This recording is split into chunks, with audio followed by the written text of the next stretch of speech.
పేరు పేరున నమస్కారాలు. ఈరోజు భారీ నుంచి అతి భారీ వర్షము మంగపేట ఇటు నాగారం అటువైపు ఇప్పటికే కురుస్తున్న సందర్భంగా ప్రతి ఒక్కరు కూడా మరి నియోజకవర్గంలో ప్రజలు కానీ అటు మహబాద్ కానీ ఇటు రాష్ట్రంలో ఉన్నటువంటి ప్రతి ఒక్కరు భారీ వర్షాలు ఎక్కడున్నా అధికారులు అప్రమత్తంగా ఉండాలి. ప్రజలు కూడా స్వీయ నియంత్రణ పాటించాలి. వాళ్ళకు వాళ్ళు తగు జాగ్రత్తలు కూడా తీసుకొని తడిసిన ఇళ్లలో ఉండకుండా, అదేవిధంగా వాగులు వంకులు ప్రవహిస్తూ ఉంటే చేపల వేటకు కానీ ఏదైనా పని కోసం కానీ బయటికి వెళ్లకుండా ఈరోజు మొత్తం కూడా ఇళ్లలోనే ఉంటూ జాగ్రత్తలు తీసుకోవాలని, అదేవిధంగా ములుగులో మాత్రం ఇప్పటికే ఫ్లడ్ మేనేజ్మెంట్ కమిటీ ఒకటి మన మండలానికి ఒకటి వేయడం జరిగింది. గత కొన్ని రోజులుగా అప్రమత్తంగా ఉంటున్నారు. ఈరోజు కూడా అందరూ ఆ డ్యూటీలో ఉండి మరి ఇప్పటికే మన మంగపేట కానీ ఎటు నాగారం తాడువాయి అటంతా కూడా భారీ వర్షాలు కురిసినట్టుగా సమాచారం ఉంది.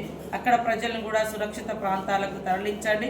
ఎవరెవరికైతే ఎక్కడెక్కడైతే డ్యూటీలు వేసినామో ఆ డ్యూటీలోనే ఉండి మరి ప్రజలకే ఇబ్బంది కలగకుండా తగు చర్యలు తీసుకోవాల్సిందిగా అధికారులను ఆదేశిస్తా ఉన్నాం. ప్రజలకు కూడా విజ్ఞప్తి, మరి ఎప్పుడు ఏ రూపంలో వర్షం అనేది బీభత్సాన్ని సృష్టిస్తుందో తెలియదు కాబట్టి అందరూ కూడా సురక్షితంగా ఇళ్లలోనే ఉండాలని, వాగులు వంకలు దాటొద్దని, చెరువుల కాడికి చేపల వేటకు కూడా వెళ్ళవద్దని, చెరువుల కింద ఉన్నటువంటి ఊర్లను కూడా మరి అప్రమత్తం చేయాలని అధికారులకు అందరికీ విజ్ఞప్తి చేస్తూ అందరూ జాగ్రత్తగా ఉండాలి. ఎవరికి ఎలాంటి ప్రాణ నష్టం జరగకూడదని మనస్ఫూర్తిగా కోరుకుంటాను.